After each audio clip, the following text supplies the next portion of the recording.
Bob's Friends, if Burger you're looking Barn. for real old school laughs, you're in for a treat because we've got them right here. Flip City Magazine. Remember Mad Magazine? Then it went woke? Well, don't worry. Flip City has no chance of going woke. That's right. 4 times a year, you'll get an actual printed magazine full of jokes, stories, comics, and more, all about today's pop culture, entertainment, and woke politics. Flip City takes terrible entertainment trends we love to hate with hilarious parodies of Lord of the Rings, Stranger Things, The Walking Dead, Star Trek, Hunters, and more. Trust me when I say there is nothing else like Flip City on the market. So subscribe today. It will be delivered in print, or you can even get it digitally if you're one of those wacky Zoomers. Either way, follow our link and sign up today, and if you put in midnight, you get an extra 10% off. Check out Flip City Magazine today.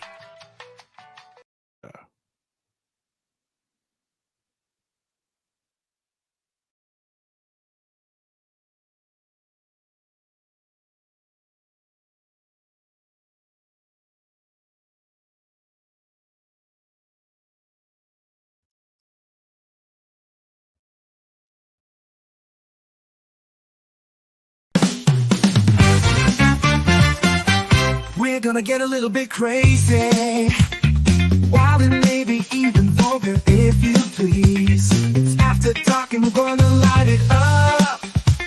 We got some fun in store for you, no tease.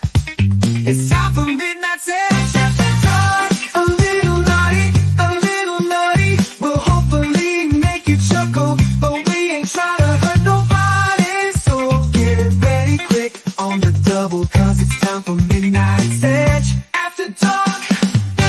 That's right, it's time for Midnight Edge After Dark Live!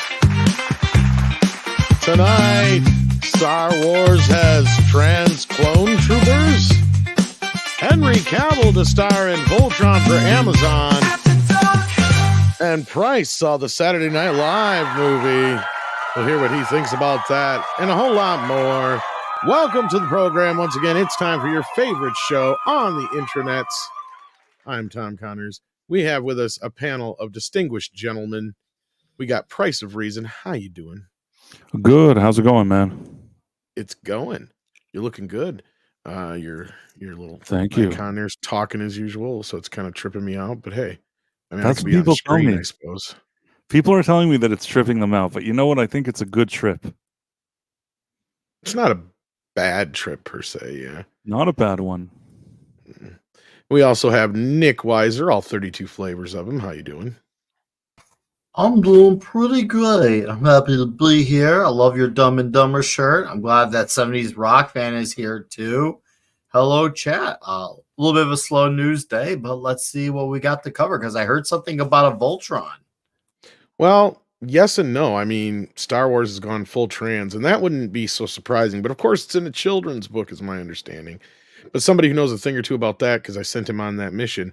CC Karaoke coming out of Canada. Yeah, glad to be here. I for Glad to one, have like you. it when Price's mouth opens. Oh, that sounds that sounds Some naughtier like than it it should, hot, CC. and some like it when Price's mouth is open. Oh, sorry. Anyway, speaking of rock, 70s rock fan is in the house too.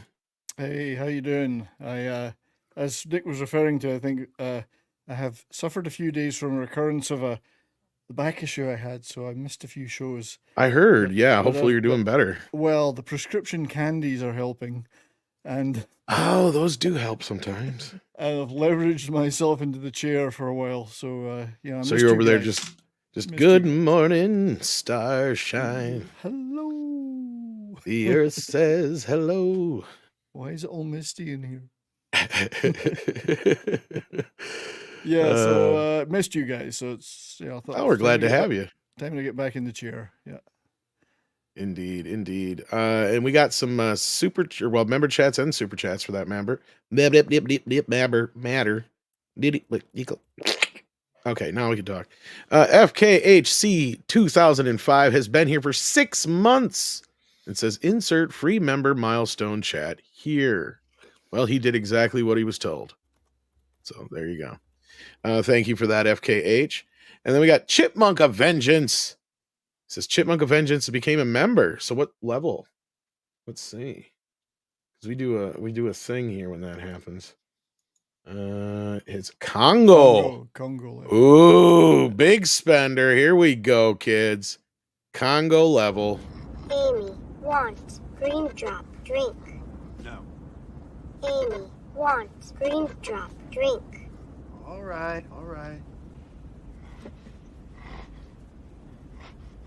She's allowed one, it'll calm her down.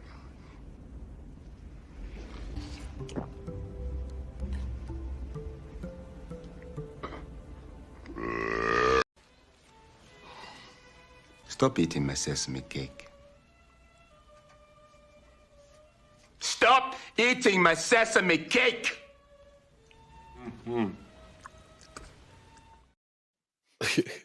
Thank you so much for that. And then we've got another gifted 5 memberships by Tripping Orc. That's 5, ladies and gentlemen, of you that got free memberships today. And Chipmunk of Vengeance sends in £5. Says, just watch them put Sister into a Tales of Clones miniseries. Then again, I better not give them ideas. Oh, yeah, you might not want to do that. Lost for Words has been here for 31 months. That's a long time. Mike Shaw is sending in a $4.99 super chat and says, a trans storm Fruit Looper. They will never learn. That was pretty fun. I like that. It's a Fruit Looper. So let's talk about that. That's let's kick it off with that news, because I guess that's kind of what's taken the interwebs by storm today, it looks like. So we got Park Place's write-up of this.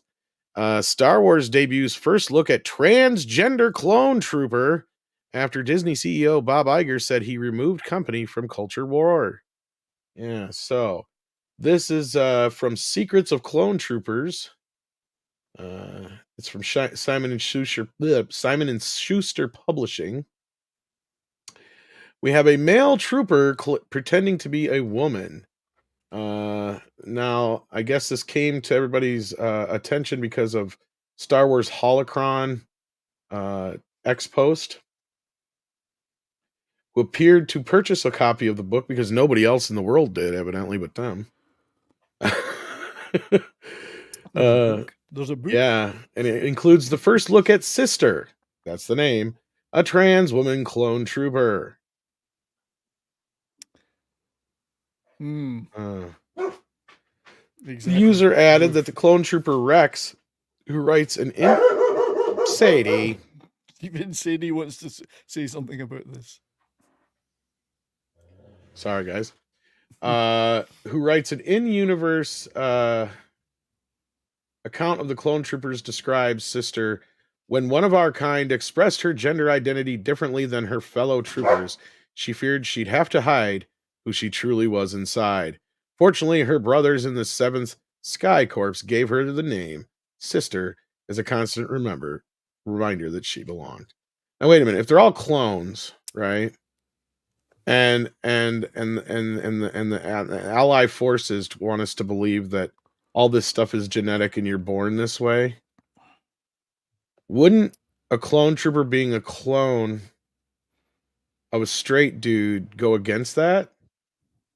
Just saying. I mean, I'm not saying the odds aren't plausible. It's more another example of a man doing the job better. I mean, it's another case where they really want to push some kind of agenda and they don't really care if it fits or not. And really, I'm going to say something controversial here, but at this point... So it's another day that ends in Y? At this point, does it even matter anymore? It's like... when I saw this, I wasn't even surprised. I'm like, oh, they didn't already do this? I was thinking, didn't they already do something like this? And maybe there was... maybe the Mandalorian once had a lady that was sort of... You couldn't tell if she was a lady or a man. And then this one, I guess... I don't know. I guess what I'm saying is that they're so political and do all this crap all the time that I was sure they'd probably already done this before. Yeah, I'm surprised they actually hasn't been done. Granted, I've not watched this era of this stuff in the last few years. I would have thought that this would have been covered ground, but also I mean, I know you mentioned how Iger was talking about stepping outside of culture war stuff. I don't know if this was basically nearly done by the time he already made those comments, and this is me giving the benefit of the doubt here. Assume that he's telling the truth, which he's probably not. But if he were, Even this if thing is so, already in the can. I don't think he's definitely not the type to pull a Warner Bros. And can a product. He's the type to just release it. I mean, we do got Ironheart still coming on the way too, and obviously it's not like they're gonna axe that either. So my guess is this is just gonna be another take the loss. And even if they are the pulling time back, play on. even if they are pulling back, like we've heard time and time again, even from people like over at Film Threat and myself, I've heard from a couple people. I think even Park Places said the same kind of thing, that Lucasfilm is still kind of on its own little island where they're like resistant to change. Like we heard they're like doubling down or quadrupling down or whatever you want to call it on the woke, when the rest of the company is like, we're literally seeing people getting fired across the board. You saw all those wokedivists from Inside Out 2 crying and pissing and moaning because they got fired, right? Which is hilarious. I at this point, I'm just laughing watching Star Wars crash and burn. Now, CC, I had you look into this, so I was going to say, what's your take on all this stuff? They should go the whole country mile and write a story about the clone troopers inbreeding. Ooh, That's what I think at this point. But it does seem like it's another thing that's buried a bit. It's not in a front end AAA game or TV show, but it's definitely there, and it's in a children's book. It's in a book that a hapless parent who doesn't know any better is going to buy for their kids, and it's going to be quietly inserted in there. I mean, I've been talking to a friend of mine lately who's like, they are diligent about it. They have to read and watch every single thing before they ever let their kids go near it nowadays. Didn't used to have to do that.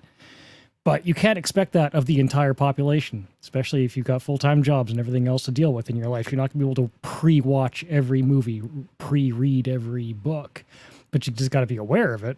It's like it's going to be there, and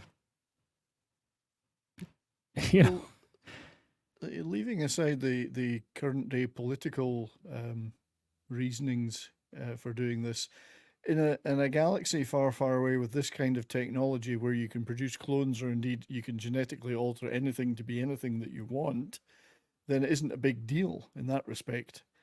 And indeed, it's not something that hasn't been in science fiction since almost the beginning of science fiction.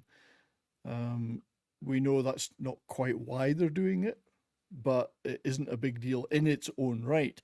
What I would say was they should go the whole way, and no clones that are used for combat purposes should be asexual, because that's kind of what I would think too, is the way they manipulated them, right? Yeah, Brian, you're 100% right. It's a distraction. If they have no sexual orientation or indeed equipment or inclination by genetics, then they would be able to focus on fighting more. I always kind of assumed that was the idea, wasn't it?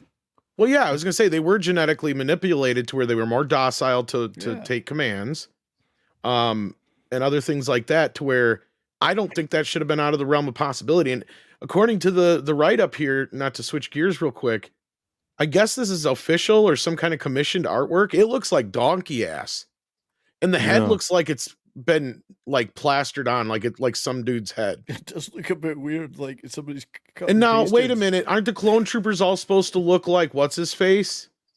Tamura Morrison. Thank you. I couldn't think of the actor's name, but yeah. Yeah, no, she doesn't really look like him. The other thing I wanted to say is she doesn't look anything like him. She just looks like some random black dude that you find on Google. They did have equipment, by the way, because I know that there was an episode. That's right. That of the Clone Wars or whatever it was. I think that one guy left, one of the Rexes, whatever, one of the clones left and decided to start a family, and then another clone went to visit him. So that clone had kids. So if the clone had kids and a wife, I tend to think that he had the equipment to generate such products. Perhaps engineered to be the best equipment you could get genetically. So some good equipment he has, apparently.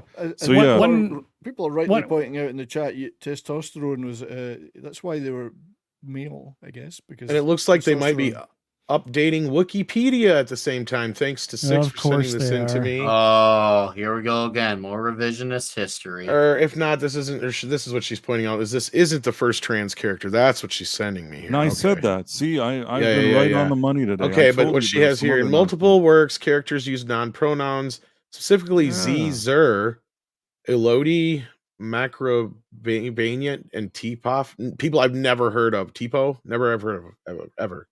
And they them, for example, Marilyn Keo Vanzi, Humans Taka Jamorsi, and Cantum Sai, and the Katobi Bond twins, Secrete and Tariq. See, I've never heard of any of these fucking characters before. The truth is that at this point, Star Wars is so bad and such a dead franchise and dead brand that they've already shoved a bunch of these characters and we didn't even notice. And I say that because we don't care. We don't really want to buy these books. None of the shows are good. The only thing I'll say is Cece is right. The fact that they're making it for children and they're trying to push this messaging is an issue. That's the only part that's an issue. Anything else, really? How much do I care at this point? Like, it's not Star Wars. Whatever this is isn't Star Wars, and it hasn't been for a very long time. So I don't really care about that. Only the kids angle I do care about. Well, and even in that respect, they could try and pretend this is in some other kind of like companion something or other or what have you. But when I think of the Clone Wars and the Clone Troopers, you're right. I kind of associate it more as a children's cartoon or a family thing to where it's a little bit more kid oriented, at least. I'm not trying to say that it's for kids, but I'm trying to say that it's a lot more family friendly than even standard Star Wars is. Does that make sense, guys? Without trying to sound like I'm trying to put anybody down who does like it. No, I mean, I thought the things that happened in the Clone Wars, there were some pretty cool ideas there back in the day. For me, it's always been a supplement. The main course for me has always been the original trilogy, whereas maybe the prequels is like dessert, and the Clone Wars and some of Rebels was like hors d'oeuvres. Not even all of it, but I'm not as emotionally connected to it. It's an interesting, angle, but at the same time, at this point, really, whatever they do, I'm asking the most honest of questions. Do we really care as Star Wars fans? Does this really upset us or really annoy us aside from the child angle? I just don't care. Right. I just really don't care. I feel absolutely nothing towards this property. That's why I have not watched the shows. Like, it's kind of like when I watched one episode of the Agatha thing. I'm not mad at any of it. I watch it and it feels like, okay, 40 minutes of my time passed and that's it. I have no feeling at all. I just don't care. I'm going to take a different tack here. I do care, but I'm kind of like, I'm happy that it's not being done to the EU. I would be a lot angrier if they were infecting the EU, right? They're doing their own universe and they're completely failing. And I'm happy to laugh at their failure because it's awful. And they are just shitting on everything, but they're doing it in their own fan fiction universe. And I'm happy to see them put out their A movie and make $100 million worldwide with it. Meanwhile, the EU, it's isolated, it's protected, it has not been infected, and we have not had any new canon Star Wars in a good decade now. And that's how it's going to be. So I do care, and I'll never come down off that hill, but more just, Yeah, Yellow Flash sends in $20. Thank you so much, buddy. It says execute order 42%. Flash put out some Yellow Flash put out some good videos in the last couple of days. Yeah. Always good. I sent you the link, Flash, if you're home and all that business. I know you were traveling, but you want to bop in and say hi. But yeah, who cares at this point about? It used to be called Star Wars. What is it now? I don't know. Star Wars is what I call it now. Yeah, like Six says, I care. Well, now he doesn't care anymore. He threw away the fucking lightsaber and says the Jedi are dead. If you really truly do care, hey, no, hats off to you. That's fine. You do you. I'll have my place within the old stuff, comics, books, video games, of course, the movies. But I don't care for any of this to change on this thing because I know it's not. It doesn't make any sense for hope that's going to happen. It really doesn't. I don't see why, especially with a company that's that deeply infested with ideologues, what's to wait on? Like, even if you change out a few people, you still have 800 others who are still committed to the way of the rot. So you're talking about the definition of an uphill battle, and no one clearly has the cojones to clean out the swamp. No one wants to do it. No one wants to wipe the slate clean. So yeah, and obviously Iger, man, you ain't know it ain't gonna happen. He ain't gonna do that. So even if his company in general is not gonna do anything, it's clear he still doesn't have the sack to do anything about Lucasfilm. So I don't see what the point is in still caring for them to change. Yeah, I mean, I know Tom's going to want to get on with reading super chats, but to follow up what you said there, Nick, and yeah, there's a great deal of apathy. Would be the overwhelming emotion. I mean, I'm completely underwhelmed by anything they do, but this constant introduction of 21st century planet Earth politics into what is a fictional universe supposedly totally unrelated to our little planet here. Why would the universe that is Star Wars and their planets in the galaxy care about somebody having those colors on their clone trooper uniform? Because that would mean nothing to them. None of this would mean anything. It doesn't follow the logical consistency of creating a universe in a science fiction world that is entirely got its own rules, canon, history, nothing to do with our politics here. So it doesn't make any sense within the consistency of that universe. Logical consistency. I completely agree, right? But that's the lack of creativity. Yeah. The purpose is to put those colors on as an agenda, whereas a creative approach might be to completely disregard all of that which we know here and handle it in a completely new and unique way. Look at it as an alien civilization.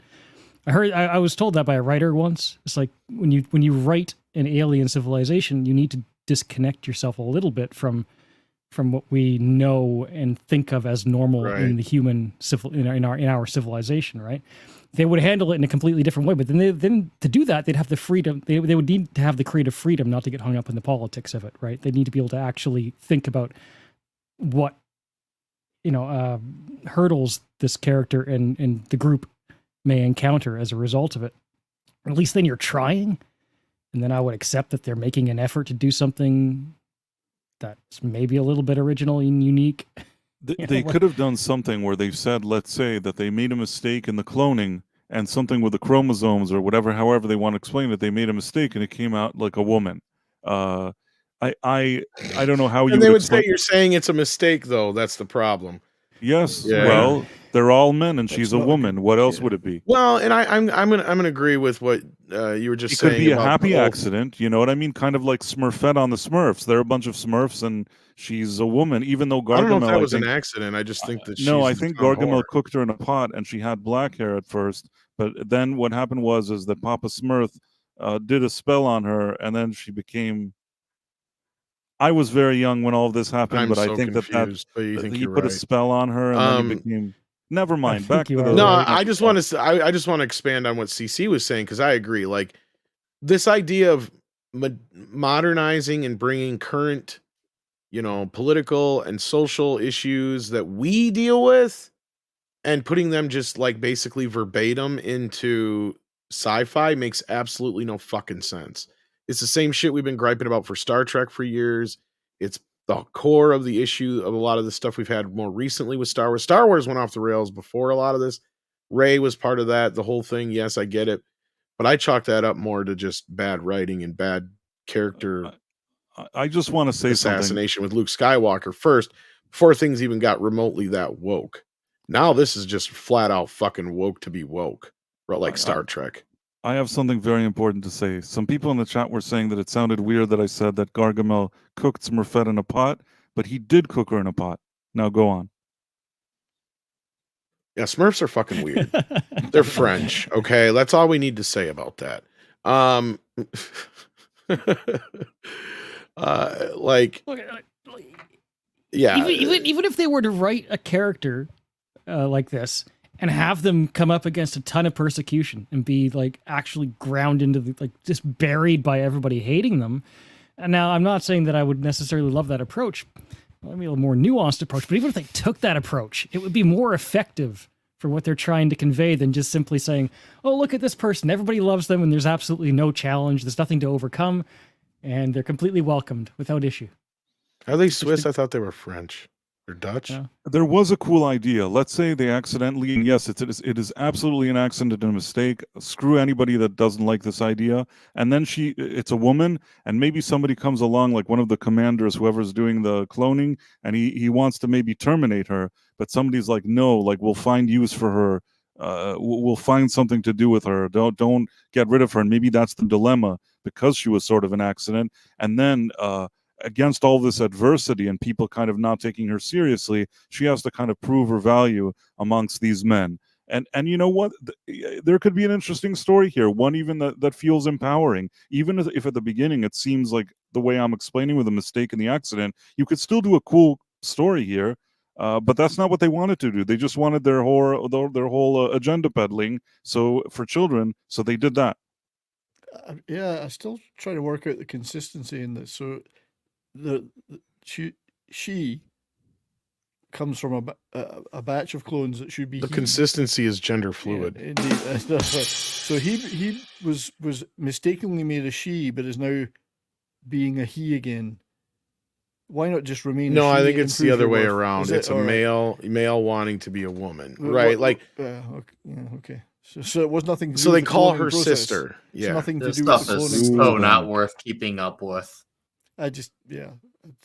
That book is going to sell 5 copies, and it'll all be Alex and Molly from Star Wars Explained. Oh, they won't even buy it; they'll get it in the mail. So I don't even know how many copies it'll sell. I mean, just stick her back in the machine and make her a he again. I mean, it's a universe that has the technology. They have Right. the technology. We have I'm sorry, the but if you were technology. dealing with this kind of shit on the battlefield, they would probably just be like, "Go home, like go away, go somewhere else. You're not wanted here. You're useless. Well- You're slowing us down. Your fucking social drama bullshit is not part of what we need right now. Right. Like that is not like you're in the middle of a grand scale war, and your entire purpose These for are the living type- and existing is to Mhm. fight said war. So if you're doing Yeah, anything that is against that, then you need to leave. Well, Yeah, if no. in the middle These of are the the type war, of people that could literally crash a plane, and as that place is crashing, they're like, diversity is our strength.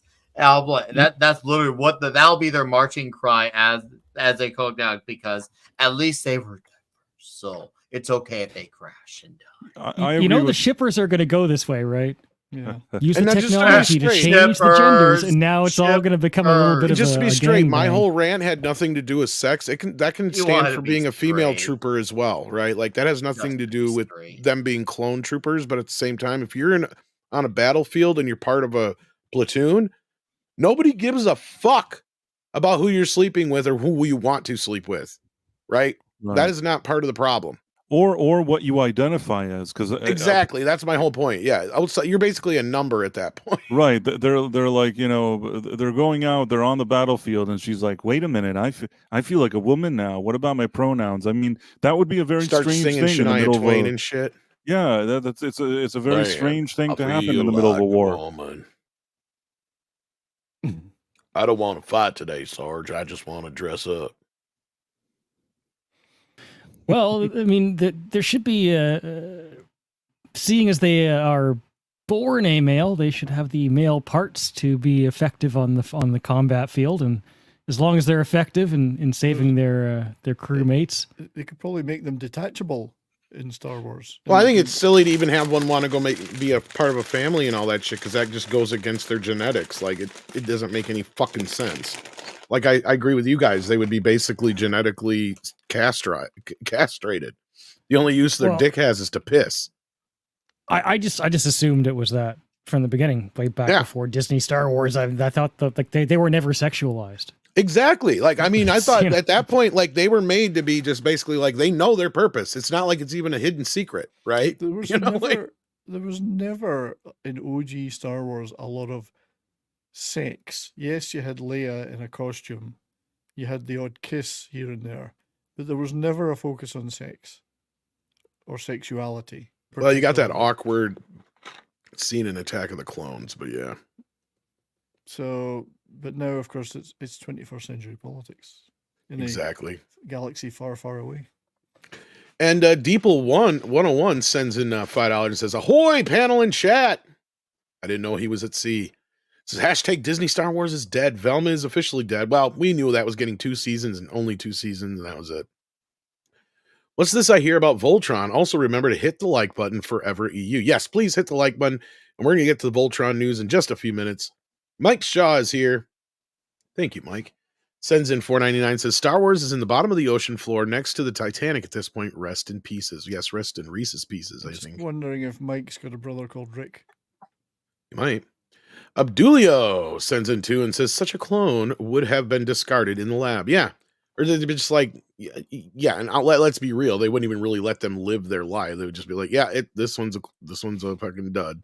But didn't they have, everyone in the chat is saying, didn't they have the Bad Batch? Isn't this one of the Bad Batch? I don't know. It's a member of the Brothers group or whatever they call it. So they call her sister. Like that's the only thing I'm not into this Clone Wars shit. That's why I thought it was a video game at first. That's why I sent it to CC to look into for me. And then he sent me the story and I'm like, oh, okay. So then he informed me it was from a book and all that shit. I'm like, oh, okay. Well, then that makes sense. You know, I guess. Then the funny thing is this book's probably been out for like 2 weeks and somebody finally noticed. That'd be the more hilarious part. The first person ever to look at it noticed. That's what I'm saying. Like, that's why I'm thinking, I'm like, this thing's probably been out for like a month or something. Watch. I didn't even look, but yeah, I'm just assuming. I don't know how long it's been out. I see these books sometimes at Walmart and I just chuckle as I pass by them. Well, the one of the articles mentioned that the character has existed since 2022. So people only realize that the character exists because of the book. Gotcha. ActionCom sends in 10. Thank you so much. Says in regards to Voltron, I only care about one thing. What are they going to do with my man Prince Lotor? If they make him gay, oof, I won't handle it well. Well, we'll talk about that in just a moment. Hang on to that thought. We got Abdulio who sends in another 2 and says clones aren't people, they are tools of war. Exactly. That's my point. Yes. Abdulio sends in 2 and says Bad Batch is Disney. Their lore is to be discarded. That's one way to look at it, my friend. It is definitely one way to look at it. And thank you guys for the support. It's not really news to me, 6, but it's the main thing everybody's talking about. Because they're really like, until this Voltron news dropped, this was like, the only news today was Joker sucks still. Every 5th or 10th post actually, on X was about news this today. So related to that. I looked at the Wednesday box office, and for the one specific day in isolation, The Wild Robot reclaimed #1. That's what I was basically alluding to. Over Fully a Douche. Yeah, Nick, that's kind of what I was kind of referring to is that, yeah, it's fallen to #2 already, not looking good for its second weekend at all. Yeah, Wild Robot is like saying, hey, what's up? Smack. It's going to hang in there, I think. Oh, yeah, Wild Robot's going to hit 100. So this is probably the biggest story of the day. This is interesting news, kind of out of nowhere. But it does have a ring of possibility of good news in it. So we'll get into this. Henry Cavill to star in a Voltron, I don't know what, at Amazon MGM. Let's find out. Henry Cavill is set to start in a live-action Voltron film for Amazon MGM Studios. Rawson Marshall Thurber is directing the movie from the script written by Ellen Shanman. Thurber most recent wrote and directed Netflix's 2021 action flick Red Notice, starring Gal Gadot, Ryan Reynolds, and Dwayne "The Rock" Johnson, and 2018 Skyscraper. Oh, so the Die Hard ripoff. Plot details are being kept tightly under wraps at this time. Producers include Todd Lieberman via Hidden Pictures and Bloody Flickin' Blah. Cavill will join previously announced star Daniel Quintoy, a film newcomer who has appeared on television in Badults and served as Tom Holland's understudy in Romeo and Juliet on the East End this spring. Voltron Treeview franchise. Okay, blah, blah, blah, blah, blah. Just a bunch of nonsense. Because as they said, there's nothing to really report here other than Henry's part of this now. You said live action. It is live Yes, action. live action film. So that was the main point, I guess. Because yeah, if he's doing stuff with Amazon, that's still a good sign for his Warhammer franchise that's over there. Because the first thing I thought of when I saw this was, oh, does this mean he's not going to have time for that? But then I seen it was Amazon MGM, and I think Script Doctor looked into it, and he's like, yeah, there's still no word on whether or not he's necessarily out officially at the Warhammer stuff, even though there's some rumors. It still looks like he's part of that. So yeah, what's your guys' thoughts on this? Voltron fans in the house, what do you think? Anybody want to start? Well, I'll start because I'm a super normie when it comes to Voltron. But I hope for fandom's sake that he is involved, and I hope he's involved in a capacity where he's got the right personality to make it true to Voltron. Because if there's one thing I know about Henry Cavill, he has literally said about something that is, of a fandom property. If it ain't broke, don't fix it. So, best of luck to Henry, that he has good people to work with, unlike when he's been surrounded by guys like Zack Snyder and everyone at The Witcher. So, best of luck to you, Henry. All right. CC, what do you think about this? At this point, I trust Henry Cavill. I don't trust anybody else. And I can only hope that if there are problems, he'll let us know. Right? As he has in the past. Or that if he has any kind of control over the situation, he'll stamp out any trouble as it arises. So, I'll remain positive about it because he's involved for the time being. It's also Amazon, though. Yeah, that's kind of a problem because as Kalekioki points out, Amazon MGM is still a red flag. Yeah. As far as Amazon and streaming, they're really hit or miss. For every good thing they have something that is super far leftist. It's like it's that whole they want to appease the ESG types, but also want to have enough people to watch their shows, whether it's something like The Terminal List or Invincible. So yeah, they're definitely trying to have their cake and eat it too. Indeed. So yeah, Price, what's your thoughts on this? You've been the quietest so far, I believe. I actually liked Voltron when I was a kid, but it never left the same lasting impression, and I don't think it had the same pop culture footprint like Transformers, which was around that time. I always liked the idea that there's different parts of a ship or different ships that kind of come together into that big robot, and there was something cool about it, and I remember enjoying it. But it's and I say this as a positive, I don't think it's ingrained in people's mind the way that the Transformers are. So even if you don't stick to the formula 100% and you have some other idea and you just use the general idea of Voltron, I think that maybe it could be like a nice clean slate to do something cool in space, I guess. Price, you say that now, and for someone's going to catch the replay, and he's going to be like, well, I'm a huge Voltron fan. What's this guy saying? I know my Voltron. Well, no, I mean, I won't pretend that I know more than I do. I remember watching it, and I remember liking the general idea. I could be wrong on this, but I feel like the characters, whoever were in the ships, the different people, they weren't memorable. I feel like there was an idea of them all coming together and forming the Voltron. That was a really cool idea. And one of the reasons why I think that the show didn't last a long time is that they didn't have characters like Optimus Prime, like Megatron. If they did, it just wasn't as memorable. So I'm not going to suddenly be offended if I watch it and it doesn't quote unquote stay true to the original series, because I don't think it had that kind of pop culture footprint. So as long as Cavill just doesn't want it to be insulting and it's this cool kind of space sci-fi show, maybe there's something nice that could be done with it. You said space. It's a combination of Dirty Dozen, Seven Samurai, and Star Wars in space. What, Star Wars is in space? No, I never knew that. Is this a locked in definite to happen? Is this definitely happening?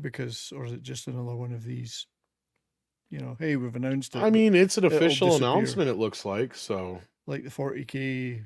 Well, and that's what I'm saying. Like I did some, like I said, I asked around about that a little bit too, and Script said he didn't, as far as he can tell, that's still going. I mean,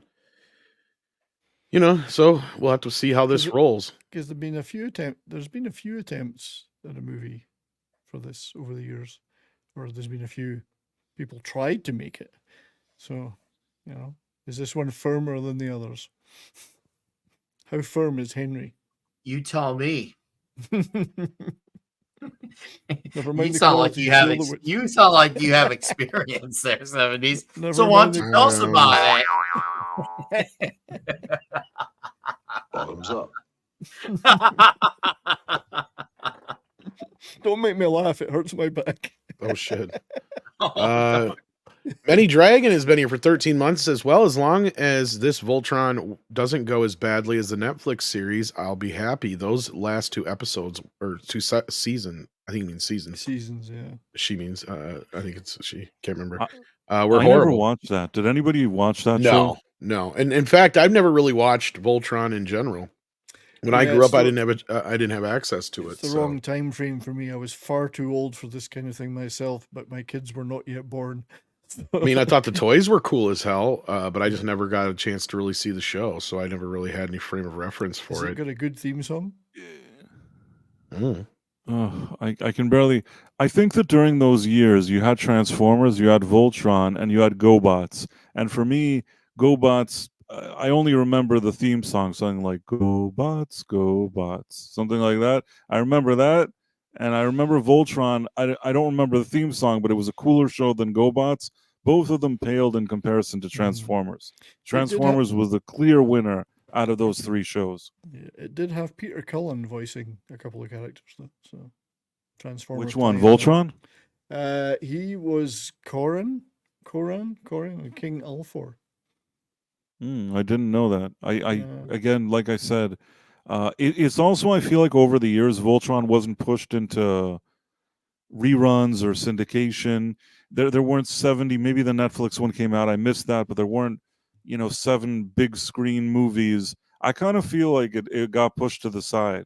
And GoBots even more. Does anybody remember anything about the GoBots? Growing up, I had Beast Machines, if anybody remembers that. I remember they were cheaper. All into that show. Cheaper than Transformers because they were crappier, and their show was crappy too, from what I remember. Again, this is me with the mind of a kid talking, but that's the way it seemed like it. I get it on the one hand, the justification of, well, this is a property I don't recognize as well. It doesn't have as much legendary status. I hear that, and I think about how I'm a huge fan of SWAT Cats. I know that was not as well recognized, and it came at a time where everyone wanted to cash in on their own version of the TMNT, Street Sharks, SWAT Cats, Biker Mice from Mars. And I'm just thinking to myself, well, I still don't want my T-Bone and Razor changed. I want the SWAT Cats to be as they are. I want them to face Dark Cat. I mean, it was as 90s driven as it gets, but man, bro, it'll probably be me and 2 guys on Twitter who'll say something if it went wrong. But hey, man, I mean, a good property is a good property, even if it doesn't have as many fans. It's possible that might help it, Nick. I mean, the expectations are less.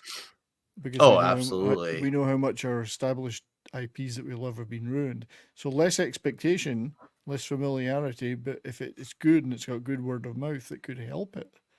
That it isn't that well known, or not as well known as many other of its time. So, if somebody grew up watching one of these and they make a show, I don't want those people to be disappointed. I'm not taking that lightly. That if you like a show, that maybe it doesn't stay as loyal and that annoys you, I can respect that. All I can say is that for me, like GoBots, Voltron only mildly captured my attention. Never rose to the levels of a Transformers. And I hope that Henry Cavill, but like I said, it could be an advantage, not for people who loved Voltron maybe, but it could be advantage to open the door for some kind of new interpretation of it. Not like a DEI one, but just one that's cool and does something interesting. I don't know. I'm open to seeing what they can do with it. Fair. Cavill's a plus. That's the yes, he is a plus. Marksman 11 7B says 40K deadline in December. Death or live news then. Okay.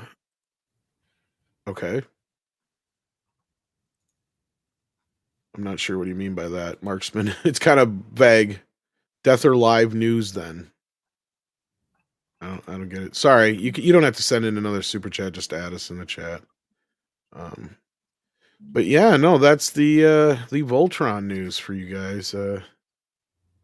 Otherwise, there was basically one other story we had here.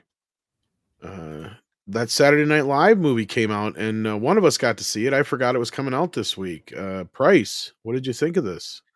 I thought that it was pretty good. All right, looks like I'm going to see a movie this weekend. I'll tell you what I thought, and I'm not going to do any kind of spoiler or anything like that. I was concerned prior to seeing it because I was thinking of that Steve Jobs movie with Michael Fassbender. And one of the things that I didn't like about it is that rather than kind of showing us more about his life and about what makes him tick, they showed maybe a few events in his life that we're seeing like 30, 40 minutes before, like in real time. And it seemed like I think it was Aaron Sorkin or something that wrote that screenplay. On the surface, it was supposed to do something, but I felt that it kind of missed the mark. And I was worried that the Saturday Night Live movie is going to do the same thing, because essentially they're just showing you the 90 minutes that's leading up to the, airing of this episode, of this first episode. And surprisingly, I think that it was pretty decently done.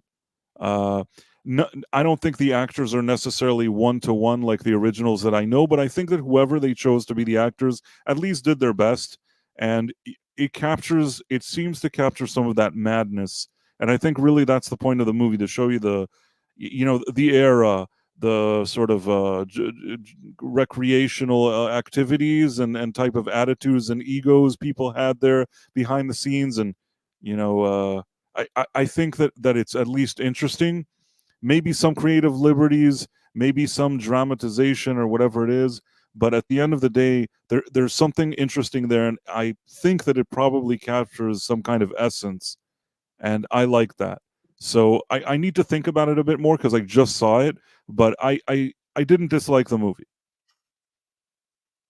I'm just glad you didn't dislike it. So that means that's two movies that you didn't dislike in the last few weeks. So if you didn't dislike it, I'll probably end up loving movie. it. Yeah. So, Price, was it an excuse for them to recreate some classic sketches, or was it more than that? There were a few moments that they kind of touched upon, a few sketches, but I think that it wasn't really an excuse to touch upon these. They really, the movie basically, almost in real time or pretty much in real time, follows around Lorne Michaels as he's dealing with all this kind of madness of trying to put this show on the air. Now, I suspect that maybe in real life, I don't know if every single thing that happened here happened within those exact 90 minutes. I think that there were things that were probably happening later, or just the vibe in general, or things that maybe happened leading up to this release of this episode. But whatever the case may be, the kind of madness and pressure that was on him to try to put this show on, and how everything was just kind of all over the place, and it was so seemingly unorganized and sort of bonkers. There's something about it that I think that the movie captures, and I like that aspect of it. I don't know if it's perfect, but I know that it sets out to do something, and I think it does an okay job at doing it. Interesting, yeah. Because I did see the trailer last time I was in the cinema. Better than I thought. Yeah, I thought, am I really interested? But now I may watch it now, thanks to that.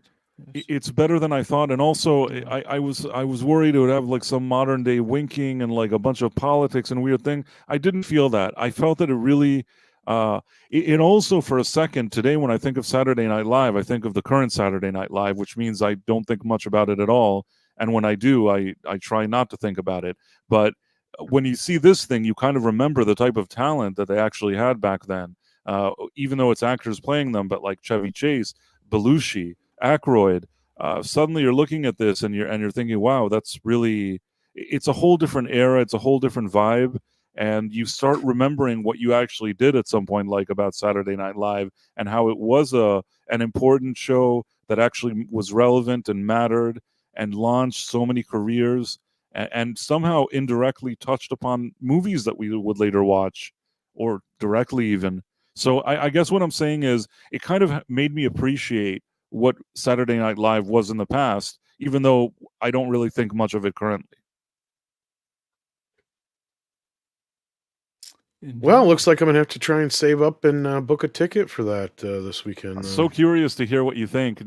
Sometimes you and I aren't on the. A lot of times, 90% of the time, we're on the same wave. But here and there, we're not on the same wave. So I wonder if you'll walk out and you'll be like, "Oh, that annoyed me." I don't know. I think something like this, I think I'll agree with you on. Like the only time I think we weren't really eye to eye on anything was probably Beetlejuice, but even then, you were one of the few people who kind of still had to admit that it had a lot of issues. I said I didn't especially like it. I think okay. So maybe what am I thinking of then? Yeah, I don't know. Ghostbusters. Maybe that one. Yeah, Afterlife, and even then, I didn't give it a failing grade. I just said that it was the worst Ghostbusters movie made to date, and that I had a lot of issues with it. But I didn't necessarily hate it as much as I was disappointed because I expected something a whole lot better. Right. And you were more forgiving. You were very generous in evaluating. Well, because when you say the worst ever, do you count the 2016 film in that? Because I wouldn't even go close to that. Okay. The 2016 is the worst ever. Yeah, I felt like it was more on the level of Ghostbusters 2, as to where, like, I would say, like, Afterlife was more on the level of Ghostbusters 1. So, like, in that respect, that's kind of how I felt about it. But, I mean, I had other issues with it, but everybody was just so concentrated on the gay ghost shit that I never really got a chance to. That wasn't the only issue with the movie. Yeah. The gay ghost was just like a cherry on the icing, really. I mean, there were a lot of issues with that movie, and I think it was less than Ghostbusters 2, but better than 2016. 2016, I don't even, when I think of Ghostbusters movies, I don't even consider that one of them. It's not canon. It's something that maybe some activists somewhere can enjoy watching, but regular people that like Ghostbusters don't consider that a real movie. Fair enough. But yeah, as far as even then, I guess I could agree that it is the worst thus far of the standard franchise. I'm flipping back here, Marksman. I'm not seeing a response from you on what you meant. Let me take a look again. Put it in the private chat for you. Did you get it? Okay, cool. Says the Warhammer project is alive until the mid-December deadline. That day we learn if it continued to kill our project. Okay, that makes sense. Okay. Thank you for expanding upon that. See, that helps. Now we know what you're talking about. Well, we do got a little bit of time left, so I think we'll try to run through this as quick as possible. I'll just stop you there, Tom. Unfortunately, because you're going to run out. Yeah, but thanks for having me yet again, and hopefully you feel better. Well, see you 70s. Keep taking the candy. Yeah, see you later, guys. Take care of everybody out there. Cheers. Bye. All right. And so with that, we got Wild Man of Yavin sending in 5 and says, Tom, I like the cut of your jib. Well, you can have as much of my jib as you want. There you go. We got a list here from Variety of the 100 best horror films of all time. Better than their top influencers list. Yeah, by a half a dozen. Yeah, I saw that one too. I'm just like, I know none of these people. So let's see how bad this list is. All right. We're going to have to go through this kind of quickly. We do have a little time left. So it's kind of, if we had the time, I was like, oh, maybe we'll talk about this a little bit. But I know when we do these lists, this thing can get going and we take forever on them sometimes. So we're going to try and go through it as quick as possible. So at number 100, they got Repulsion, which is a movie I think I've heard of before, but I don't really know. So, all right. I don't know if anybody here knows it. You just speak up. That I do. Suspiria. Okay. Well, here's one I do know. Surprised this isn't higher, actually. I am curious to see where this list is going to get going. That's what I'm saying. Yeah, this is kind of one you just got to kind of keep going through. Devil's Backbone. I've never seen that one. Don't know what it is. It's a Guillermo del Toro film, it looks like. The original Haunting? The original Why is that Haunting so from low? 63. I don't know. Yeah, I would have put that higher. Don't make no sense, bro. That's already a red flag for me. The remake of the Body Snatchers. Oh, come on. That's much better. That's much better than what it got. That's like a top 30 at Brain least. Dead at 95. Event Horizon at 94. I liked Event Horizon. Cat People at 93. Cat people. The That was a Human movie. Centipede 2. This should never be seen or heard from again. Dead of Night. Okay. Oh, that looks good. With the black and white too. Page of Madness. I don't think I've ever heard of that one. I don't think I've ever seen This it is either. them trying to be all artsy fartsy now. Horror of Dracula. All right. Yeah. That Should be higher. Yeah, well, that's the Hammer one. That's all right. Blood Feast. I don't think I've seen it. Yeah. The Vanishing from 88. Village of the Damned, the original. Yeah. Reanimator. Okay. Dead Ringers. I kind of vaguely remember that one. The original Little Shop of Horrors. This would be the only one I'd accept a remake being higher on the list other than The Thing. But didn't this one have Jack Nicholson? Yeah, he plays the Bill Murray role. What Lies Beneath? Yeah, that's all right. It's kind of a lost film. Yeah. Wolfman from 41. Yeah. The original House of Wax. All right. The Omen. The Omen. Oh, come on. Yeah. Bump that up the list a bit. Yeah, I say there's other shit here above that. The Blob is no, that should be below The Omen. I mean, it's a shitty movie, but it's a kind classic, of a classic. but yeah, it should be The Omen should be above that though. I Walked with a Zombie. I don't think I've ever seen that one. Never saw one. I knew that I learned about a song that was based off that movie, but never saw the actual flick. And then we got let's see here. The Descent. Oh, this has got it. You fucking retard. This top 10. Wow. Yeah, I can't take this seriously. Even the Invasion of the Body Snatchers, the Philip Kaufman version, to put that like in 97 is also a disgrace, honestly. No. Yeah. This one is also, this one especially. Blood for Dracula. Why is Blood for Dracula higher than Horror of Dracula? That's stupid. Well, then again, this is the Andy Warhol one. Okay, whatever. I guess they like that one better. Creature of the Black Lagoon. All right. Hostel Part 2. I've never seen Hostel Part 1, but I know of them. Ugh, Wailing. Dude, I'm not aware of that one, but Near Dark. All right. Yeah, that one I've heard of. Near Dark, but not all the way dark. Not just quite. near. Yeah, The they should make a sequel called Little Darker, but not Than quite before. there yet. Is the Sixth Sense like a horror movie though? I don't think of it as a horror movie. I'd say more like a thriller. Suspense thriller. Yeah, Suspense. I'm surprised this isn't higher on the list considering the people who made the list. I didn't dislike that movie. I just wouldn't have put it on this specific list. Yeah. Possession I like 81. The Sixth Sense. I guess it'll work. It has has a spooky kind of atmosphere to it. The Babadook, The Incredible Shrinking Man, Planet That's Terror. horror and Incredible Shrinking Man. guess. Planet Terror is horror? Yeah, you could consider it horror. Planet Terror, I guess it's okay. Yeah. Dr. Jekyll and Mr. Hyde is a really good movie. I really like that one. Yeah. I think Spencer Tracy is in it. Gremlins should be higher. There's some odd placements here. Candyman, I don't mind. Funny Games, I kind of remember that one. Whatever Happened to Baby Jane, yeah. That's a great movie. Yeah. Raw. Peeping Tom. The Fly. The Fly is a good movie. I could put The Fly higher too. Yeah.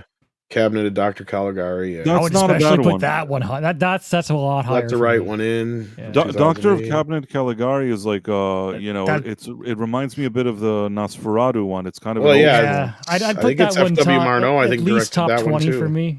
Easily. that one is good Eraserhead. too. Eraserhead. Blood and Black Lace. Irreversible. Yeah. Now they're just getting really pretentious here. Yeah, Ani there's a lot of Baba. pretentious here. The Vivitch.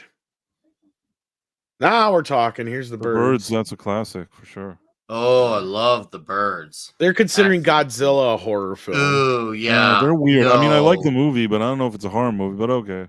Whatever. The Great remake movie, of The but- Thing. Oh, come on. The Thing should be in the top 10. That's a top 10 movie. That's what I was thinking. That's like a fact. You know what I mean? It's not even an opinion. That is a fact that it has to be in a top 10 movie. I agree. If it's not in your top 10, you're not serious about this list. That's my personal opinion. There are some good picks on the list. It's just out of order. Yeah, they're right back here. We're like, what the fuck? All right, hang on a second here. I'm off page. All right, here we go. Invisible Man. All right. Yeah. Manhunter. All right. Hmm. A little pretentious, but whatever. Vampire from 32. I've never seen that one. 28 Days Later. Okay. The Devils. Bride of Frankenstein. How's that not higher? That's a classic. Right? I only seen it once and I Quiden? barely remember it, but yeah, it's a Never heard of classic. that one. Freaks. I actually saw that for the first time this last year here. That was pretty good. Deep Red. I wish they'd find the uncut version of Freaks. That'd be awesome. Because the movie had like 20 minutes cut from it. Hereditary. That's the one with the goofy looking kid everybody liked. I still haven't seen that one. Okay, so they have the remake after Invasion of the Body Snatchers. I don't know how to feel about personally, that. but you know, the remake right. is better. I was gonna say that's one of those rare remakes that might be better than the original.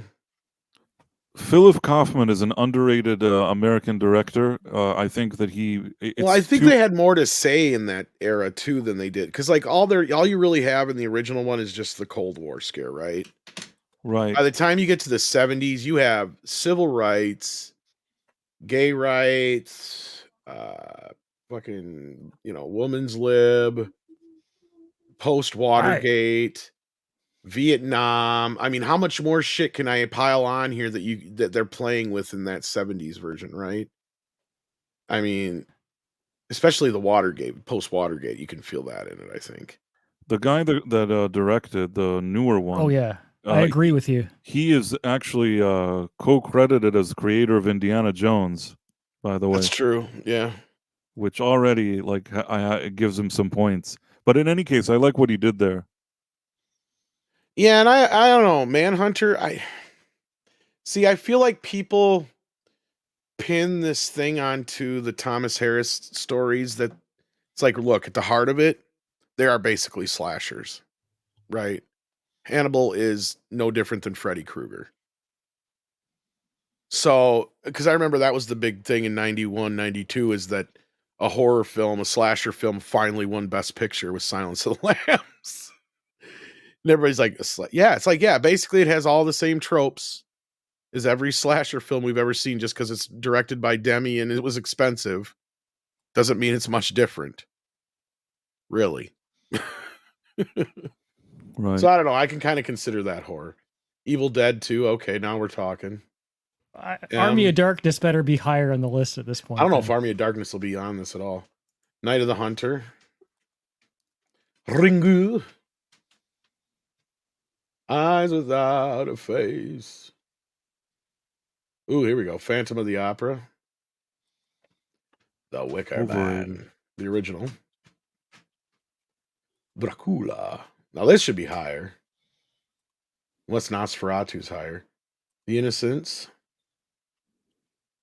Scream. Okay. Fuck this movie. Blair Witch Project. I never liked it. Why? Waste of time. Oh, Dawn of the Dead. Now we're talking. Yeah, that's about right. That's a flick. Carnival of Souls. I have not seen Carnival of Souls. Heard of it. I have not seen Black Sunday. I've heard of that one though. I like the title. It's a cool title. Reminds me of Megadeth. It reminds me of an old Megadeth song. I didn't hate Get Out, but it doesn't deserve to be here. Like on this part of the list. I liked it till it went one step too far for me. Like it's like, okay, now you're asking me to accept too much. This is just I thought it was interesting. It is such a woke fucking movie too, on top of it all. I guess when it came out, I wasn't really thinking People weren't aware of that shit. You watch it now, you'll see the woke all over it. You're probably right. The Mummy, the original. How is that higher than Dracula? And Bride of Frankenstein? Look, with all due respect, I like The Mummy too. But right. What the fuck? Like I'm sorry, but Bride of Frankenstein and Dracula are two of the greatest horror films of all time. Fight me on that one. Shining. Diabolic. Or Diabolique. How do you say it? Well, this should be top 10. What the fuck? Right. Top 10 for sure. Don't look. Wait. Hold up.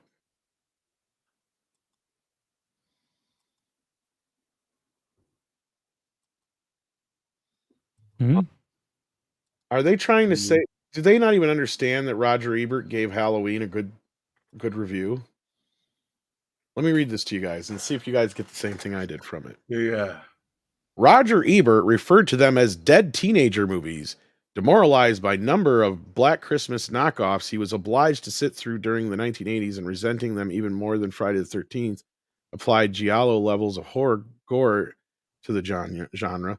Conceptually, John Carpenter's quickie copycat script, originally titled Babysitter Murders, was no better, but he executed it so well. Halloween, set in the template for all that it followed, its tricks became so codified over the next quarter century. Kevin Williamson, it's either that or this was written by AI. And that is referring to what Roger Ebert said, because that's basically his review. Is that he liked Halloween. Is anybody getting paid to write like an extensive thought through blurb of 100 movies? They had like a bunch of people listed up there. But having worked with AI, that's what this feels like now that I'm reading it out loud. Because it's like it literally just took a chunk of his review.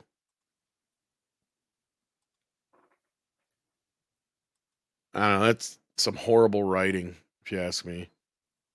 Don't Look Now. There we go. At least it's, I was going to say, this better be up above Dracula. It was a little low, but okay. Last year's Winnie the Pooh and Blood and Honey may have found a loophole in copyright law allowing makers. Oh, okay. Let's just talk about the copyright shit. Silence of the Lambs, no surprise there. King Kong. Again, would you consider this a horror movie, even though they billed it as a horror movie? No. Not especially. At all. I consider it more of a fantasy, yeah. Fantasy monster movie, but okay. Monster movie, yeah. Which monster movie does kind of fall, but it's like, what kind of a monster are we talking? Alien, that one I'll make an argument is basically a slasher film. Carrie, all right, no surprise there. It's a movie about a chick who gets her period. Of course, these people would put it in the top 10. Yeah, right. Of course. You think I'm lying? Read the book or watch the movie. That's really what it's all about. Is this chick gets her fucking period finally? But that's really what it boils down to. Salo or 120 Days of Sodom. Let's see here. Frankenstein. Okay, so they have Frankenstein above Bride of Frankenstein. I think most historians, film fans, critics would all agree that Frankenstein and Bride of Frankenstein are basically one movie because they're all from the same book. And we all pretty much are in consensus that Bride of Frankenstein did it better. It's a much better film. It's on all technical levels and all that kind of shit. Even though it's like only a year after, right? I think Universal gave them that much more money to make it and all that kind of shit. I don't know. Does anybody on this panel disagree with me? All the things we think of when it comes to Frankenstein, outside of him throwing the little girl in the river and it's alive, all come from Bride of Frankenstein. But anyway, go ahead, CC. It sounds like you were. I was going to say, it's also a very meteoric time for the development of film in general.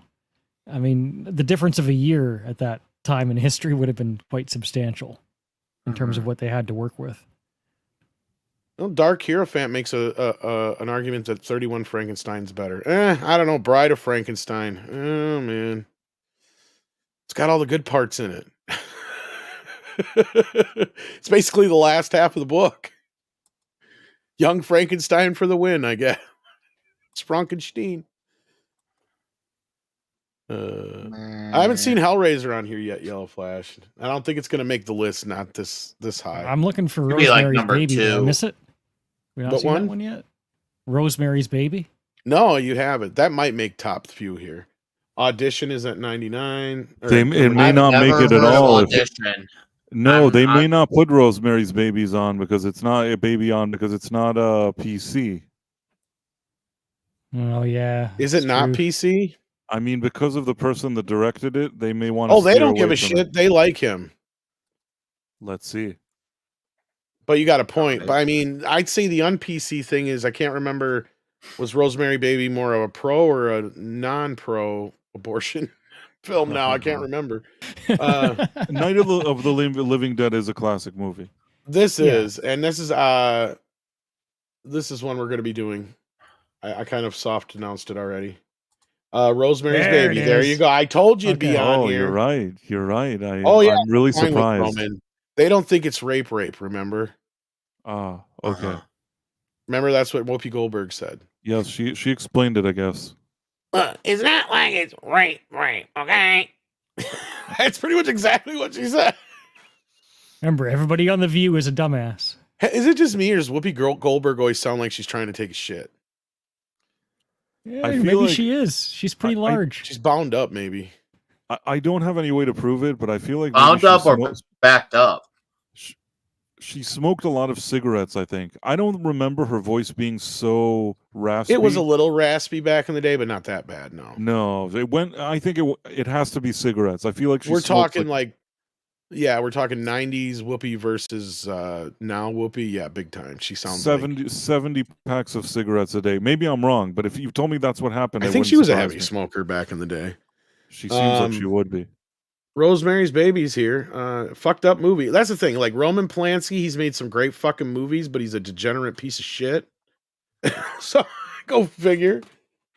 That was one of the only things I was kind of like with Once Upon a Time in Hollywood is like, yeah, Tarantino didn't exactly paint him as a great guy, but he didn't exactly paint him as the piece of shit that he really kind of is.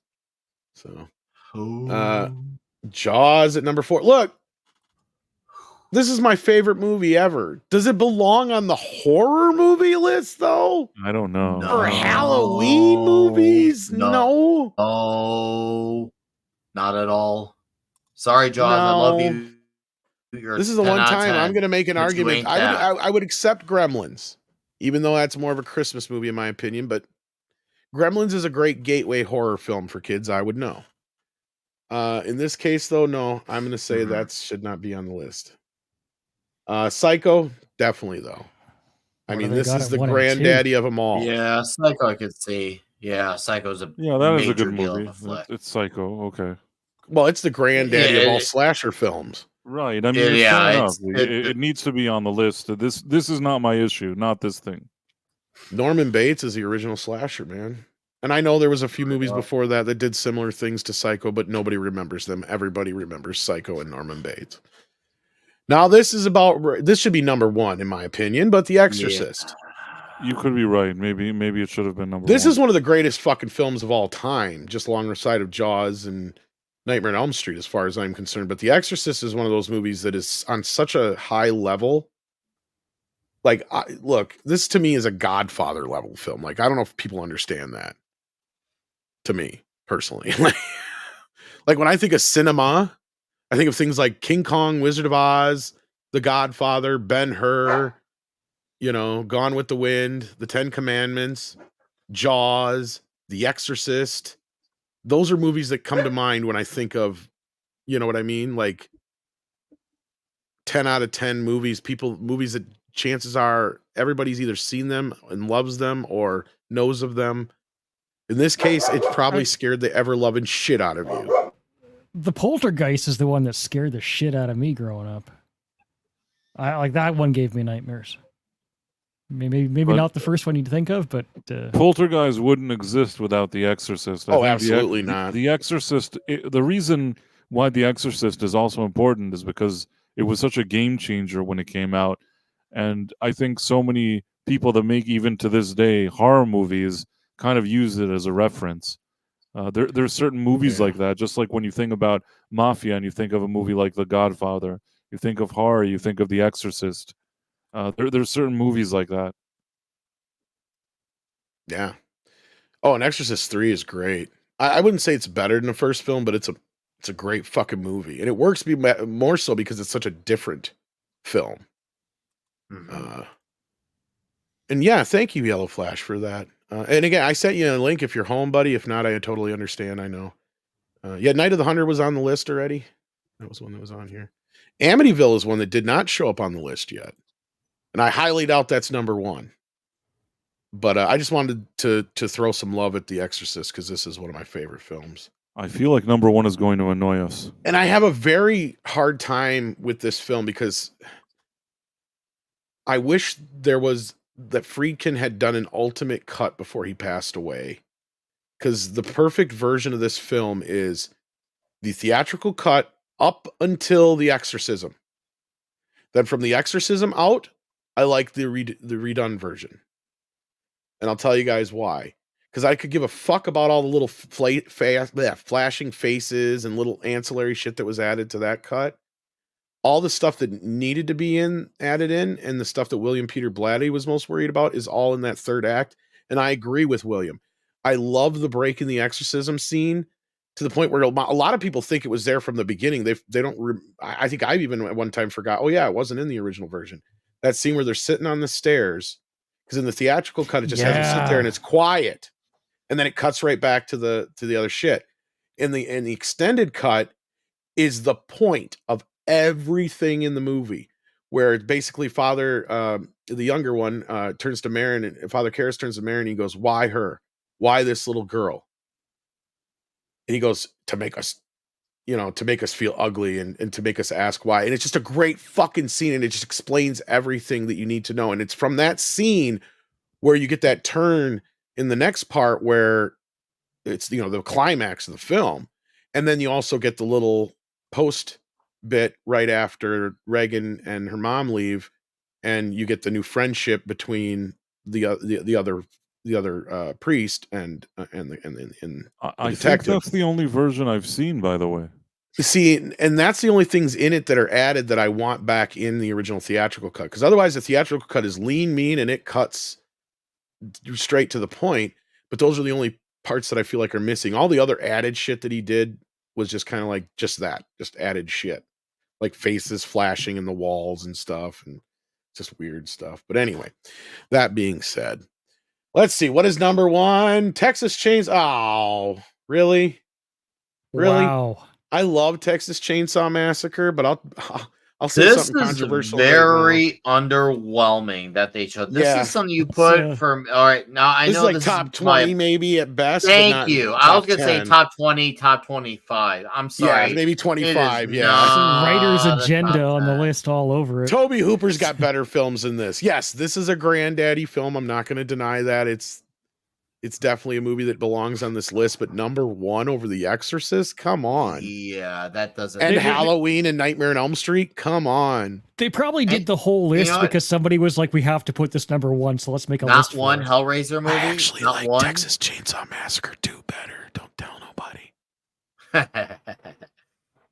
This list is... Ugh, yeah, no thank it's you. Missing This some list movies. It has some good picks. A lot of things are out of order. Yeah. This list is saying, here's how I don't have credibility. And it worked. Yeah, and Project Cambrian. This is why Texas Chainsaw 2 is so good. Because you literally got Dennis fucking Hopper fighting Leatherface with fucking chainsaws, dual-wielding chainsaws. How can you get any fucking cooler than that? And not only that, he's like quoting Bible verses and shit. Plus, it's got Chop Top in it. Everybody remembers Chop Top. I mean, come on. Wow. I'm here to make a request. You got Inagata Davida? Oh, God. Inagata. God damn it, Bubba. You fucked up my Sonny Bono wig. I love that movie. I don't give a fuck. Texas Chainsaw 2 is a fucking masterpiece. First one's great, but it's not a horror movie I revisit all that often. I've seen it, a dozen times. But compared to 2, I've seen 2 a million times because it's a lot more fun. Anyway, well, let's see what you guys are. Oh, we got this one already, but thank you again, Wild Man of Yavin. Action Com sends in 2 and says, I had the captain send you a message, YouTube blocked. Ooh, what? I had the captain send you a message, YouTube blocked. What do you mean by this, Action Com? Huh. Weird. If you can just DM me on Twitter or something what you mean here, or just say something in the chat what you mean. If you want a horror comedy short, you send in another 5, Action Com, thank you, and says, check out Dealer's Choice with Morgan Freeman. I think I've heard of that one. Action Com says, can we see the video of people leaving the Exorcist theater in 1970s? Oh, that's a good one. Yeah, maybe we'll check that out here. We got a picture from our buddy Andy. Uh-oh. He's made his own trans clone trooper. Ah! Good Lord. Oh, that's funny, Andy, but that is just. He's trying to. Actually, that's better than the one they got.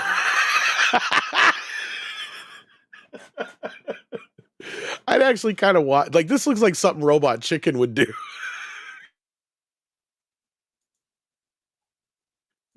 Trans trooper. What the heck? That's great, Andy. I don't know if you're watching or not, but that's awesome. That's awesome. All right, let's see if we can find this here, because this is good shit. You're right. Action Com. We shouldn't get nailed too hard for it, I don't think. If not, it'll be at the end of the show anyway. All right, let's see here. Oh, wow. They got like 10 minutes of this shit. Yeah, I was looking for it, and I was like, I don't know which one you're looking for, but I think we'll start with this one and see if this is the one. I think this is the raw. That's why it's the raw tape. All three doors, please. Just move down to that door. Just the other night, this guy came out, and I looked out the door, and he was lying on the floor. He's really big. You wouldn't have expected. I know. All these big guys, they come out, and they look like they're ghosts or something. It's funny because I just read this the other day. It's funny we're talking about this. Or maybe it was even this morning I read this. Because I thought it was like yesterday or today.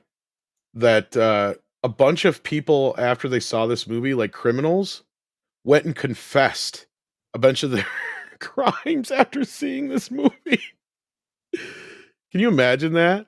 Like they start like, oh shit, I believe in God now. I better go. Go turn. Even a couple murderers turned themselves in. I guess I don't have an exact number, but like yeah, like people like were like totally affected by it that bad. They're like, oh shit, I better like. That's wild. Confess. Yeah. And that is smelling and everything. It's not the kind of people you'd expect to faint. Yeah. That didn't scare me. I don't know what happened. I just fainted. I was frightened. Just fainted. My experience with this movie has been incredible, especially with people fainting. Halfway through the movie, the movie starts getting quite violent, and people get quite unusual reactions, and we have a lot of people throwing up and a lot of people shuddering. But the thing that really surprises me is people faint. I mean, I've never in my life known a movie where people would faint. I mean, it's hard to make people faint. Not until Jaws a couple years later were people running out of the theater screaming. I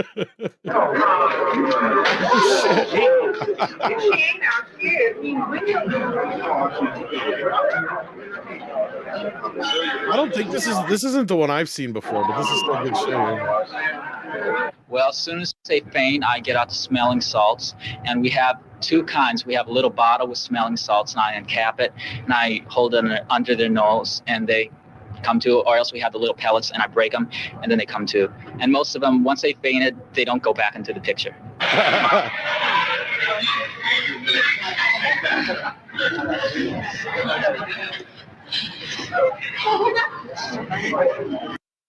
And the same thing I was talking about earlier, they also said they had a bunch of walkouts, but like none of the walkouts would ever ask for a refund either.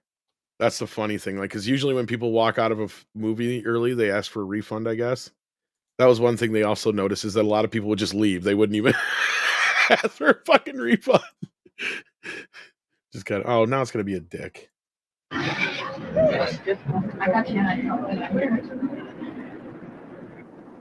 The crowds were so intense at all the theaters that they became a police concern. Uniformed guards were hired in all instances to keep thoroughfares clear and prevent violation of the lines. On the more orderly line. You're blocking the sidewalk. It's something I never saw in my whole entire life. This is something different. And I went to a lot of movies, but I never seen nothing like this in myself.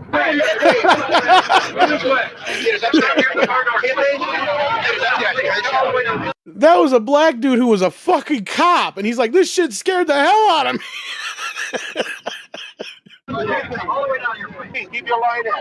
He will get you. He's moving back. Move back in here, please. Go ahead. Please move in. He won't get you. He's made it his duty now. For the 245 showing, and then we came back again for the night one, and we stood in line, but nothing. We didn't get in. So we wanted to come back again today. She turned her head around. Oh my God. It's probably the grossest thing I've ever seen. It's weird. She turned her head around. Okay, I've seen this one. She turned her head around. This was just the raw footage. Yeah. God, I was so scared. The bed was shaking and like her back. And then when her voice changed, oh my God, I've never seen anything like it. Did you see the part where she turns her head around? Not yet. I'm not gonna see it either. What is that? Yeah, I mean, it's one of the most grossest movies in the world. It is. I ain't never took my coat and hood over my face like that. Seriously, man. It really was. Seriously. It was a good movie. I tell everybody go see it. All the major grown men, like, look, I'm scared. Okay. Look, I'm a man and shit. You know, I'm a man. I can go in there. I'm like, I was scared. I was hiding under the chair. networks covered the Exorcist phenomenon in hard news stories. David Sheehan is with us tonight to talk about a movie that has people passing out in the lobby on their way in or on their way out, David. Well, you've heard about all those reports about The Exorcist and the trouble it's causing, people fainting and so forth. I went to check it out. The manager of the National Theater in Westwood says that there indeed are at least a dozen people who faint or become ill during every showing. But The Exorcist is still drawing sellout houses for every performance, complete with lines around the block. I spent an evening in the lobby just to see if people really do come stumbling out in the middle of the picture, as reported. They did, so I asked them why. It just scared me to death. Things just like this really scared me to death. I'm just nervous. Do you remember what particular scene it was that... When she was in, what was it? When she was in a room, the doctors came in, and she was, I guess it was when she was talking to Devil's voice. Oh, God, I can't believe it.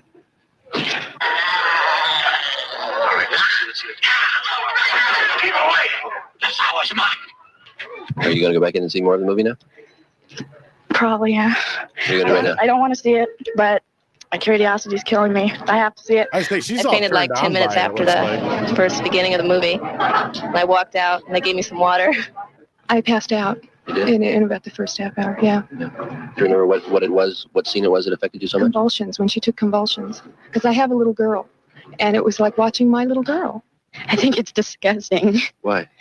I don't know, it doesn't, it doesn't make me want to get sick like everybody says. It just, my legs are just going, meh, and I want to go in the lobby and not watch it, and I have to cover my ears.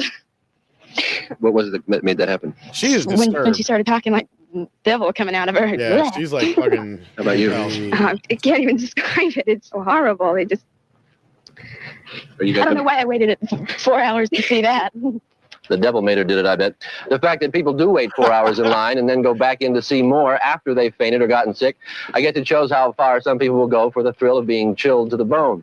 And judging from my long night in the lobby, the people most susceptible to being profoundly upset by the film are those who went in believing in the devil, Roman Catholics especially. As a matter of fact, the Pope himself is being quoted as part of the film's publicity campaign. Demonology, he said, is an important part of Catholic doctrine that really ought to be studied again. And on that level, some psychiatrists are calling The Exorcist a dangerous movie because it does give credibility to a variety of superstitions, including the devil myth and the power of ritual. So it may be true. To some, The Exorcist might be dangerously convincing. To me, The Exorcist is nothing more than a fantastically well-made and very shocking chiller, or thriller, if you prefer. KABC TV in Westwood. It's frightening. You think you'll go back in? I don't know. I have a friend in there alone, and I don't want to leave her in there alone. So I probably will. But it's just, it's your friend's it's dead, incredibly honey. frightening. As well as hard news coverage on local television stations. From San Francisco. Triggered by the compelling story of The Exorcist. It focuses on an adolescent girl possessed by the devil, and the ghoulish horror which results has been captured in one of the most shocking films in years. And the crowds love it. They wait outside the North Point Theater through 2 or more performances to get in. One close estimate figures 100,000 people have seen The Exorcist since it opened 4 weeks ago. Atlanta. Excuse me, but the 7:50 feature just sold out. If you want to wait for the 10 o'clock feature, tickets on sale at 8:30. Has anyone said to you, don't go see The Exorcist? Many. Why? Scary. Well, I hope that the game goes well. Did you just bring cards, by the way, or is it something that you planned ahead of time? Or did you go out and buy them? We planned ahead of time to bring it because we heard about the long lines. Well, I hope when you get in finally to see The Exorcist that you do enjoy it and that you don't get too frightened and have to return to the card game. Thank you. Thank you. Why do you believe that the When was the last time you guys ever went to a movie where you literally had to wait to see it like that? The prequel trilogy? I was going to say, yeah, probably around the prequel trilogy time, yeah. Nobody goes to Avengers see movies Endgame. anymore. Avengers Endgame. I think I was waiting. Really? You had to outside in the wait big for line. that one? Okay. Yeah. I don't think I had to wait. remember my brother waited about. It was busy. He waited about 40 minutes to get his tickets online because we bought enough tickets to fill up an entire row because we had for a lot of people who we knew in our local area. Yeah, Endgame was, and I remember like people were That was an at the event. theaters hours early for that. I remember that, even though that I was the wasn't last going there time. early. Yeah, that was. I feel like definitely that was the last time that there was a real event movie, Avengers Endgame. Yeah, I didn't have as many problems, but unless I go to the bigger city, I don't have to deal with a lot of the same shit you guys do. So, Oh, I had it even in the suburbs of IL because at that point I had already been out of Chirac. But I get what you're saying as well. Yeah. I mean, Wisconsin, you're probably in the super boony. yeah, and yeah, I mean, even this one theater I go to is in the Dells, but people don't go to the Dells to go to the theater. So I get lucky that when I go there, most of the time I have no problems. But if I'm going to Madison, it all depends on the time of day, what I'm going to see, stuff like that. So, yeah. Such a long wait. Well, I've read the book, and I'm just more curious than anything else, I guess. Well, have you heard any discouraging things about the film? Yes, I have debated on whether or not to come, really, but my curiosity got the better of me. St. Louis. I wouldn't advise it for children. It's very mind-impressing, though. It's good. It's very good. Do you believe in it? Well, I'm a Catholic. Makes me want to go to church. I thought it was excellent. I really did. I thought it was very good. Did you believe it could happen? Oh, yes. Anything's possible. Possession by the devil? Well, I'm not saying it has happened. Just making me want to watch the movie. Detroit. Yeah, the part where she started spitting all the green stuff and, ugh. Are you going to go back in as soon as you compose yourself? Yeah, I suppose so. I don't have to look anymore, though. You've walked out of the movie 3 times? Yeah, 3. On 3 different occasions? Yeah. You work here, so you've seen the movie several times, or tried to, I right? tried to, right? And you still haven't seen it all the way through. No. What keeps hanging you up? Movies. Philadelphia. How did you like The Exorcist? I didn't like it. Why didn't you like it? Afraid of it. It was really scary. A really good movie. Now that's a review when you say you didn't like it because it scared you, right? Like not that it was a bad movie, is that it just fucking scared you. There's people like you could tell that one girl was like genuinely disturbed by this movie. Like she was shaking and shit, and she's just like. Of course, that one chick, I was glad Lance Corporal Waffles caught it too. I'm like, this bitch is hot and bothered and turned on by this movie. She's acting like she's all fucked up, but no, that one was that blonde. It's a kink. That little chick though, like that little black haired chick, she was all like fucking ready to fucking like just go like, she's like, nope. Yeah, she got disturbed by that. But it was really scary. I would want to see it a second time. It was a very different picture, and it takes you way out. And I wouldn't want to see it again. The author had to be part of the devil himself to think of such ideas. My nerves are shot. Not so much that, you just have to have a good imagination and think, what would the devil really want to do if it wanted to make us despair? And that's exactly what that scene between, and that's why it's important that scene's in the movie. It should be in the movie, right? Like that was kind of my whole point. Because that was what William Peter Blatty's whole fucking argument was, is he goes, a lot of people think that the devil won. And then, of course, William Friedkin's like, how the fuck could you think that? And da-da-da-da-da. And it's like, well, because you don't have that important scene in there. He's not totally wrong. Let's see here. What else? Did we get any more super chats? I think we got them all. So we're caught up there on that note. And with that, kids, I think we're going to wrap this up. So, Nick, what you got going on? Let's see. Clobby's Comic Shop tomorrow night. Of course, in an hour and a half, I'll be on TNT. And Sunday night, I will start doing a short live stream, probably for hour and 15, after the Penguin finishes from now until the last 5 episodes conclude. So, speaking of Dick's Division, goodwill. I think I found something for the Foot Funk website of Culture. Yeah, I think I found his next pair of underwear.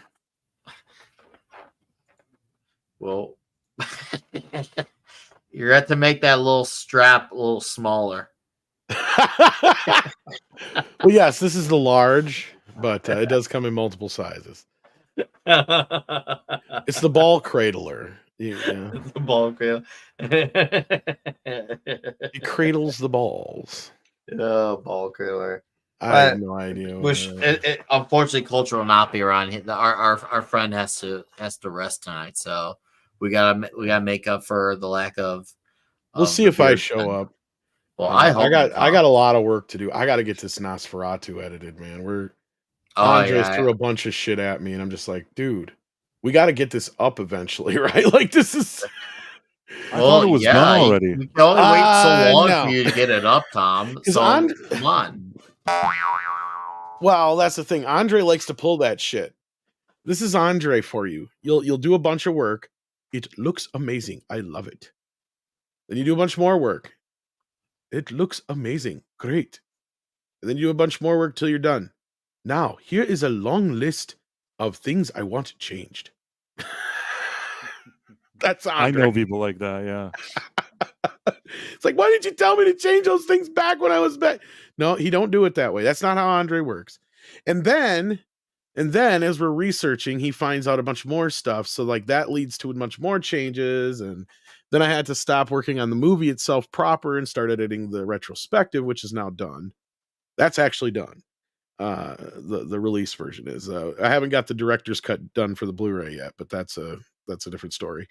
But the movie itself now, the movie is pretty much edited. Now what I'm going through is correcting all the color timing issues that are with it, the tint issues. So that's been fun.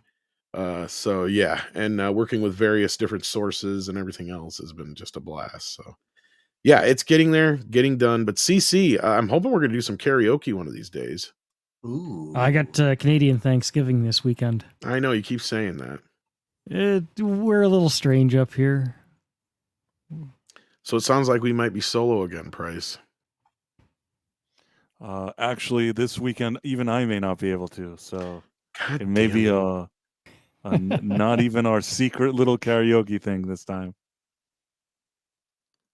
You're going to leave me alone going solo. You can do it, man. I got work to do anyway.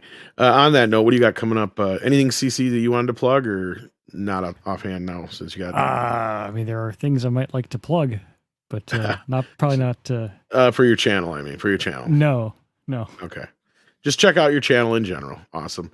And then Price, you were about to say, what do you got going on? I just want to make sure CC got a chance. Yeah. At 10 p.m., there's Quantum Leap Revisited on my live channel, Price of Reason Live. And then at 11:45 p.m., there's The Night Owl, also on my live channel. But if people want to be proactive, they can subscribe to Price of Reason on YouTube or Price of Reason Live on YouTube, or both of them. All right, sounds good. I chilled for myself now. I did. Script Doctor was supposed to be here. Motherfucker said he was going to be here in 10 minutes 2 hours ago. Yeah, I hope I see him in the other stream. I hope he didn't have nothing. Maybe he's busy, but yeah. I hope the script I'm getting doctor disappointed. is okay. Because he hasn't been on a MEAD in like weeks. Yeah. I know he has a lot of stuff going on now. Yeah, his new gig is going really well. There's a lot of this fucking work and shit that he's doing. Yeah. Excuses. It's a bunch of He'll be excuses. back. He'll be back. All right, kids. Was there anything else? I don't think I missed anything. Let's get out of here. Take care of yourselves and each other, and until next time. Peace.